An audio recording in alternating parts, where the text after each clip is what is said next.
جنت میں اپنے ماں باپ سے ملاقات کیسے ہوگی؟ وہ منظر کیسا ہوگا؟ جنت میں کن کن رشتہ داروں سے ملاقات ہوگی؟ یہ جاننا ہر مسلمان کے لیے ضروری ہے۔ جان کر آپ حیران رہ جائیں گے۔ بسم اللہ الرحمن الرحیم۔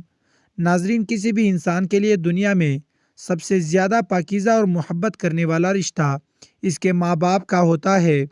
اس کے بعد انسان کے سگے بہن بھائی اور پھر دوسرے رشتہ دار آتے ہیں۔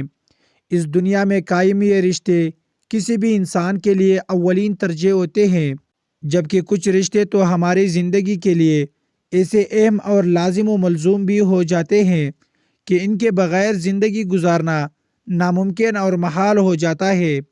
محترم ناظرین، جنت ایک ایسی شاندار اور بے مثال جگہ ہے جو اللہ عز و جل نے ایمان والوں کے لیے بنائی ہے، اور اس میں ایسی نعمتیں رکھی ہے جو نہ کسی آنکھ نے دیکھی، نہ کسی کان نے سنی، اور نہ ہی کسی دل میں ان کا خیال آیا۔ جنت کے بارے میں جو کچھ بیان کیا جاتا ہے وہ صرف سمجھانے کے لیے ہوتا ہے، ورنہ دنیا کی اعلیٰ ترین چیز کا بھی جنت کی کسی نعمت سے کوئی مقابلہ نہیں۔ لیکن اب سوال یہ ہے کہ کیا انسان کی ناختم ہونے والی زندگی یعنی جنت میں بھی ہماری یہ اہم اور پاکیزہ رشتے کیا ہمارے ساتھ ہوں گے؟ یعنی جنت میں یہ سوال اکثر ہمارے ذہنوں میں آتا ہے کہ اس دنیا میں ہمارا سب سے عظیم رشتہ یعنی ہماری ماں، ہمارا باپ، کیا جنت میں بھی ہمارے ساتھ ہوں گے؟ اس بات کا جواب ہم احادیث کی روشنی میں معلوم کرنے کی کوشش کرتے ہیں۔ احادیث میں ہے جب کوئی روح علیین میں پہنچتی ہے تو وہاں پر موجود روح اس سے ملنے آتی ہے اور دنیا میں اپنے رشتہ داروں کے بارے میں معلوم کرتی ہے، اور اس طرح سے جب کوئی انسان مرنے کے بعد علیین میں پہنچتا ہے، اس کے رشتہ دار اس سے ایسے ملنے آتے ہیں جیسے کسی دور دراز سے آنے والے مسافر سے ملاقات کی جاتی ہے، اور دونوں آپس میں مل کر بہت خوش ہوتے ہیں۔ ارشاد باری تعالیٰ ہے، اے میرے بندو، آج تم پر نہ کوئی خوف طاری ہوگا اور نہ تم غمگین ہوں گے۔ میرے وہ بندے جو ہماری آیتوں پر ایمان لائے تھے اور فرمان بردار رہے تھے، تم بھی اور تمہاری بیویاں بھی خوشی سے چمکتے چہروں کے ساتھ جنت میں داخل ہو جاؤ۔ ان کے آگے سونے کے پیالے اور گلاس گردش میں لائے جائیں گے، اور اس جنت میں ہر وہ چیز ہوگی جس کی دلوں کو خواہش ہوگی اور جس میں آنکھوں کو لذت حاصل ہوگی۔ ان سے کہا جائے گا کہ اس جنت میں تم ہمیشہ رہو گے۔ محترم ناظرین، ان آیات سے یہ ثابت ہوتی ہے کہ جنتی مردوں کی بیویاں بھی جنت میں ان کے ساتھ ہی رہوں گی اور ایک ساتھ ہی جنت میں رہیں گے۔ وہاں جنت میں انہیں ہر وہ چیز مہیا کی جائے گی جس کی وہ خواہش کریں گے۔ حضرت ابو ہریرہ رضی اللہ تعالیٰ عنہ سے روایت ہے کہ رسول اللہ صلی اللہ علیہ وسلم نے ارشاد فرمایا، جس وقت کوئی مومن بندہ مرنے کے قریب ہوتا ہے تو رحمت کے فرشتے سفید ریشمی کپڑا لے کر آتے ہیں اور روح سے کہتے ہیں کہ نکل جا، تو اللہ سے رضامند ہے اور اللہ تجھ سے رضامند ہے۔ پھر وہ روح اس طرح معطر حالت میں نکل جاتی ہے جس طرح سے خوشبودار مشک، اور فرشتے ہاتھ پر اسے اٹھائے ہوئے آسمان کے دروازوں پر لے جاتے ہیں تو آسمان والے فرشتے کہتے ہیں، کیا عمدہ خوشبو ہے جو کہ زمین سے آئی ہے۔ پھر اس کو اہل ایمان کے ارواح کے پاس لاتے ہیں تو وہ ارواح خوش ہوتی ہے، اور یہ خوشی اس کی خوشی سے بھی زیادہ ہوتی ہے جو کسی بچھڑے ہوئے انسان کی آمد سے انسان کو میسر آتی ہے۔ پھر وہ پہلے سے موجود مومنین اس نیا آنے والے سے دریافت کرتے ہیں کہ فلاں آدمی کیسا تھا اور فلاں آدمی کا کیا ہوا، یعنی جس شخص کو دنیا میں چھوڑ کر گئے تھے اب وہ کس طرح کے کاموں میں مشغول ہے۔ اور پھر انہی میں سے چند روحیں آپس میں ایک دوسرے سے کہتی ہے کہ ابھی ٹھہر جاؤ اور اسے چھوڑ دو، کیونکہ یہ دنیا کے غم میں مبتلا تھا۔ یہ روح پوچھتی ہے کہ کیا وہ شخص ابھی تم لوگوں کے پاس نہیں پہنچا؟ وہ تو کب کا مر چکا تھا۔ اس پر وہ روح کہتی ہے کہ پھر وہ تو جہنم میں گیا ہوگا۔ محترم ناظرین، پیارے نبی حضرت محمد مصطفیٰ صلی اللہ علیہ وسلم نے فرمایا کہ تمہارے اعمال تمہارے ان رشتہ داروں اور خاندان والوں کے سامنے جو عالم برزخ میں ہیں پیش کیے جاتے ہیں۔ اگر نیک عمل ہو تو وہ خوش ہوتے ہیں اور کہتے ہیں کہ اے اللہ، آپ کا فضل اور رحمت ہے، بس اپنی یہ نعمت اس پر پوری کیجیے اور اس پر اس کو موت دیجیے۔ اس طرح ان پر گناہگار شخص کا عمل بھی پیش کیا ہوتا ہے تو کہتے ہیں، اے اللہ، اس کے دل میں نیکی ڈال دے جو تیری رضا اور قرب کا سبب ہو جائے۔ مختلف روایات سے معلوم ہوتا ہے کہ جنت میں مختلف رشتہ دار ایک دوسرے کو پہچانتے ہوں گے اور ایک دوسرے سے ملتے جلتے رہیں گے، اور ان میں سے بعض کو ایک ساتھ رکھا جائے گا۔ سورۃ الطور کی آیات نمبر 21 میں اللہ سبحانہ و تعالیٰ کا فرمان ہے، اور جو لوگ ایمان لائے اور ان کی اولاد نے بھی ایمان میں ان کی پیروی کی تو ان کی اولاد کو ہم انہی کے ساتھ شامل کر دیں گے اور ان کے عمل میں سے کسی چیز کی کمی نہیں کریں گے۔ حضرت ابن عباس رضی اللہ تعالیٰ عنہ سے مروی ہے، بے شک اللہ تعالیٰ مومن کی آنکھوں کو ٹھنڈا کرنے کے لیے اس کی اولاد کو ان کے اصل مقام بلند کر کے اس کے پاس اس کے درجے میں پہنچا دیں گے، اگرچہ یہ اولاد اپنے اعمال کے اعتبار سے اس درجے تک نہ پہنچی ہو۔ پھر آپ صلی اللہ علیہ وسلم نے یہ آیات تلاوت فرمائی، اور جو لوگ ایمان لائے اور ان کے اولاد نے بھی ایمان میں ان کی پیروی کی، اس سے معلوم ہوتا ہے کہ انسانوں کی اولاد کو اس کی خواہش کے مطابق ان کے ساتھ ہی رکھا جائے گا۔ جو لوگ جنت میں جائیں گے تو یقیناً یہ وہ لوگ ہوں گے جنہوں نے اس دنیا میں نیک اعمال کیے ہوں گے، جبکہ ایسے لوگ بھی ہوں گے جنہوں نے گناہ کیے ہوں گے لیکن اپنے گناہوں پر شرمندہ ہو کر اس دنیا میں ہی اللہ سے معافی مانگ لی ہو اور سچے دل سے توبہ استغفار کر لیا ہو، اللہ تعالیٰ ان کو معاف فرما کر جنت میں داخل کرے گا، جہاں اللہ عز و جل ان کی ہر خواہش پوری فرما دے گا۔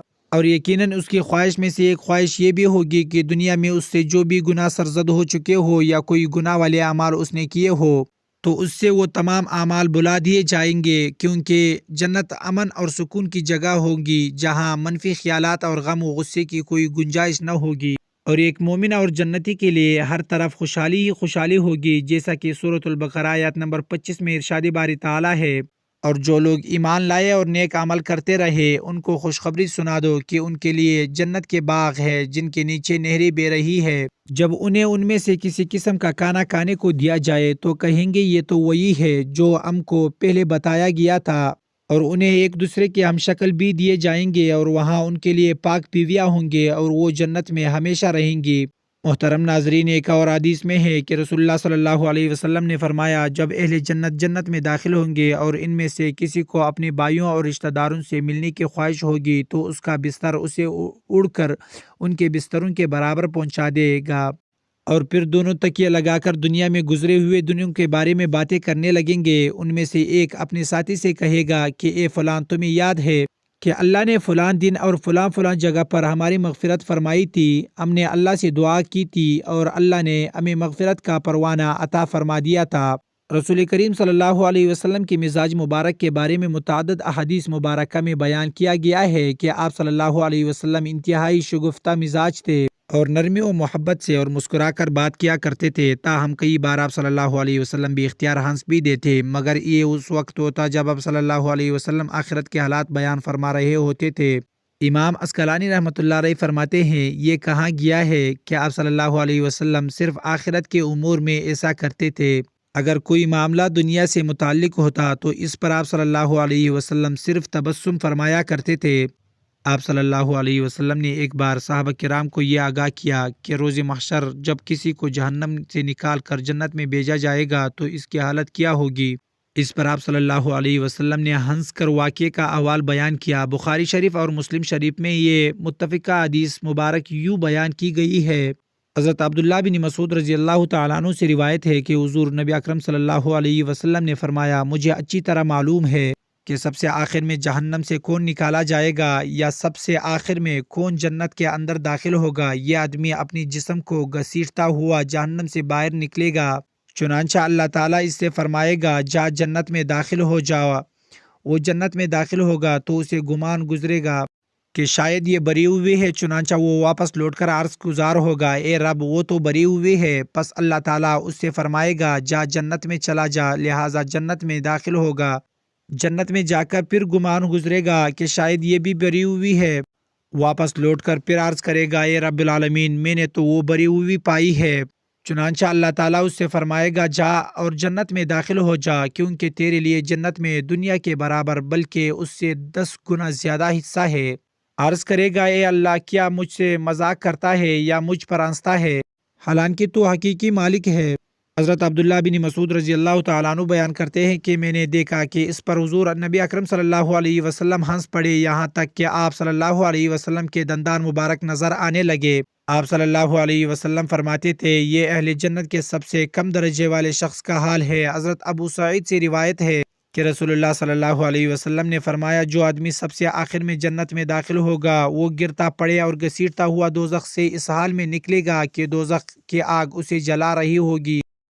پھر دوزخ سے نکل جائے گا تو پھر دوزخ کی طرف پلٹ کر دیکھے گا اور دوزخ سے مخاطب ہو کر کہے گا کہ بڑی بابرکت ہے وہ ذات جس نے مجھے تجھ سے نجات دی، اور اللہ تعالیٰ نے مجھے وہ نعمت عطا فرمائی کہ اولین و آخرین میں کسی کو بھی وہ نعمت عطا نہیں فرمائی۔ پھر اس کے لیے ایک درخت بلند کیا جائے گا، وہ آدمی کہے گا اے میرے پروردگار مجھے اس درخت کے قریب کر دیجئے تاکہ میں اس کے سائے کو حاصل کر سکوں اور اس کے پہلوں سے پانی پیوں۔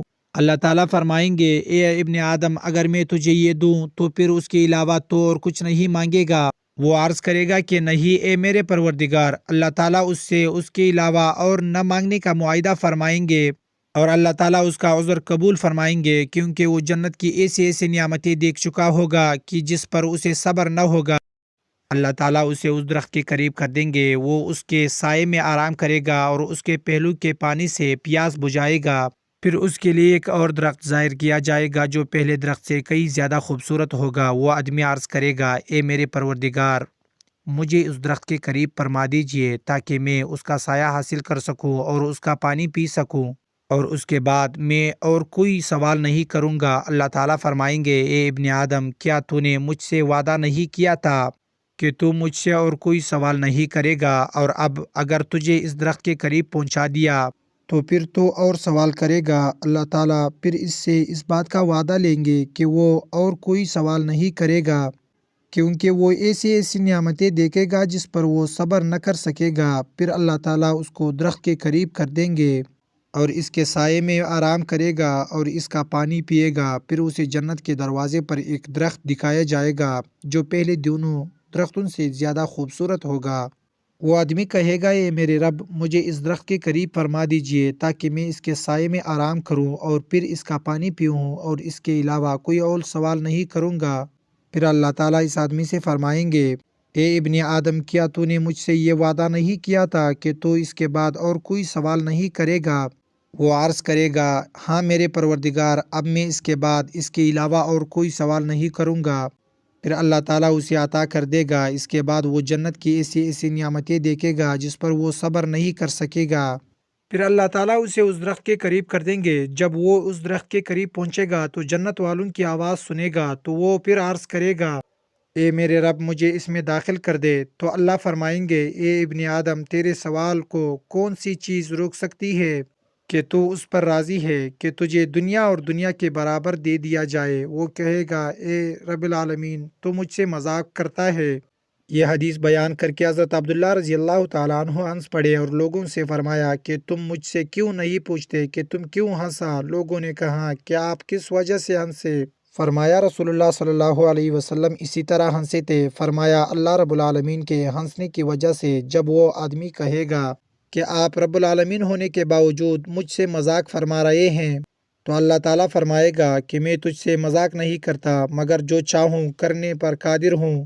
اللہ عز و جل سے دعا ہے کہ ہمیں بھی اس دنیا کی آزمائش میں کامیابی و کامرانی عطا فرما کر جنت میں داخل فرمائے اور ہمارا خاتمہ ایمان پر فرمائے، آمین۔ ناظرین یہ تھی ہماری آج کی ویڈیو، اچھی لگی ہو تو ویڈیو کو لائک کرے، شیئر کرے اور چینل کو سبسکرائب ضرور کر دے، اور کمنٹ باکس میں اللہ تعالیٰ کے 99 ناموں میں سے ایک نام ضرور ٹائپ کرے۔ اللہ حافظ۔